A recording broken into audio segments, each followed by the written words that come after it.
Hey, what's up, everybody? Welcome back to XJW Diaries, where we can talk about life as a Jehovah's Witness and as an ex-Jehovah's Witness. My name is Justin, and this is diary entry number 1, the morning that I woke up. In this entry, I'll talk about where I was before waking up, what caused me to wake up, and how it all affected me. Now, for any active Jehovah's Witness watching this, in this video, I'm going to bring up topics that may go against the narrative that you've been told. And I encourage you to just watch with an open mind. And I also encourage you to do your own research. Don't just take my word for it. So with that being said, let's get into it. Now, before getting into my story of waking up, I want to talk a little bit about where I was just before waking up. Reason being that a lot of Jehovah's Witnesses believe that those who leave the organization are just giving up. And that could not be further from the truth. In reality, leaving the organization and leaving your entire community behind actually requires a tremendous amount of strength. And I know for me, it was one of the hardest things I've ever been through. Now, with that being said, I can understand where that misconception comes from. I know that for me, when I was an active witness and I saw people leave, they usually did so after being disfellowshipped, reproved, or having some sort of organizational discipline. In other words, they left when they were kind of at a low point in their lives, according to a Jehovah's Witness point of view. In my case, just 1 month before waking up, I had just given my first public talk. And that went so well that I was immediately scheduled for a second public talk. I had friends in several different congregations. I had started to widen out at that point. My reputation was good. I was always out in service. My average service hours were, 10 to 15 hours a month. And I was even a regular for early morning service, which meant getting up on a Saturday morning, the day that you usually want to sleep in, at 5 to 6 o'clock in the morning to go out and give magazines out at bus stops. And of course, I was also serving as a ministerial servant at that time, which means I was constantly giving parts during the midweek meetings. I was constantly doing duties around the Kingdom Hall. Anytime there was a convention or assembly, I usually had an assignment.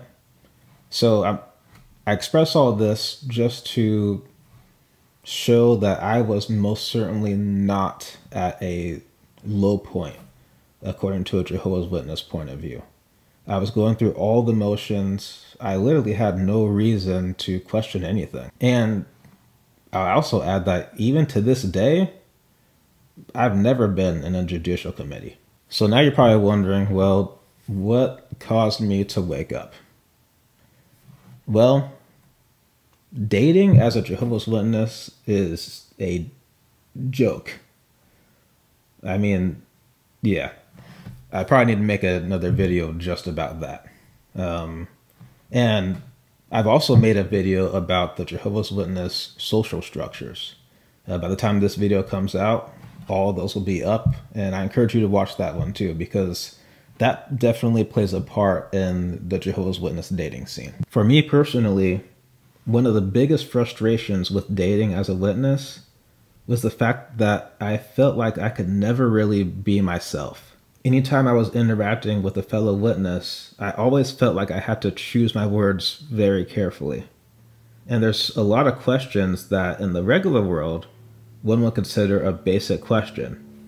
But in the witness world, these same questions are very much loaded. Questions like, what's your favorite movie? What's your favorite music artist? What do you do for fun? These type of questions, depending on how you answer them, can drastically change someone's perspective of you, regardless of your position in the congregation. So unless you listen to kingdom melodies and you only watch movies that are put out by the organization and you only read books and magazines put out by the Watchtower, there is almost a guarantee that something you say will rub someone the wrong way. And so it makes it nearly impossible to ever feel fully safe to just be yourself. And think about it. When you're dating someone, shouldn't that be the person that you feel the most comfortable being yourself around? So through that frustration, I ended up getting interested in a girl who was not a witness, just someone that worked at my local store, mostly because I could just be myself whenever I spoke to her. Now, of course, as a witness, my idea was to bring her into the organization. I had seen other people do it. What was stopping me from doing it? Well, what was stopping me was the fact that I was a ministerial servant, which means I had more eyes on me and I was expected to be an example. So I knew I couldn't ask the elders for their advice on the situation. So I did what any other millennial does. I asked Google. And hey, lo and behold, I found my answer. And a whole lot more. And that brings us to the morning that I woke up. You see, the answer to my question just happened to be on the EXJW Reddit page. And I had no idea that that was an apostate website until I clicked the header. And the header took me to the landing page, and there I saw post after post after post that was clearly apostates. But I also saw something else. You see, like all witnesses, I was taught that apostates were these mean, angry, senseless, evil people and liars. And yet, what I was reading didn't fit that narrative. Yeah, some of them were angry, but they were angry for a good reason. I saw heartbreaking posts from people saying they will never meet their grandchildren. Posts from daughters who had fathers that refused to attend their weddings. Posts from wives who had suffered from domestic violence only to have the elders take their husband's side, especially if their husband was an elder, and tell them to be, get this, more submissive. And I saw posts from teenagers who no longer believed in the religion and were afraid their parents would kick them out and disown them. Being a teenager is already hard enough. No teenager should have to have that fear just because they changed their beliefs. These things were jarring to read. You see, on my side, I had seen people get disfellowshipped and leave, but it was just an announcement. Never before had I truly seen the aftermath, the other side of the announcement. The amount of hurt, the amount of people who were feeling suicidal, the amount of people feeling completely lost in an unknown world without any loved ones or friends. This rule that we were told was a loving arrangement to keep the congregation clean was really just a religious version of solitary confinement. Put simply, it became obvious that disfellowshipping was emotionally toxic and mentally dangerous. To completely strip away someone from their entire community and treat them like they are dead is inhuman and the furthest thing from loving. Oftentimes, the people who were disfellowshipped actually just needed support, not punishment and isolation. There was plenty of people who had been through highly traumatic events only to have the tables turned on them and get disfellowshipped. And then you had the posts from people talking about the pressure from the organization, how you never feel like you're good enough. You never feel like you're doing enough. They talked about the way that fellow witnesses police each other. You have to be so careful about what you say because you don't want to stumble anybody. And they talked about the way that they felt the organization had mentally and emotionally held them back in some ways. You could be 25, 35, 45 years old, but mentally you still feel like you're like 16 because they don't allow you to develop that skill of decision making and thinking for yourself. Now, these things were jarring to read because I myself had felt exactly those things, but I knew that I was not allowed to talk about them. And yet here on this website, these people had the freedom to openly share those ideas. Within just a few minutes on that website, not even clicking on anything, just scrolling through the post titles, I was already forced to think about the fact that the organization that I belonged to was responsible for hurting people in so many different ways. And furthermore, I had to face the fact that these apostates that I was told were liars and dangerous people, crazy people, were actually just normal people who had been severely hurt, had their time robbed, had their family stolen, had everybody that they cared about turn their back on them just because they had a different opinion. And some of them were angry, but they were justifiably angry. That went against the whole narrative that I was taught. So I decided to go further. I went to the next page of posts and I found something very surprising.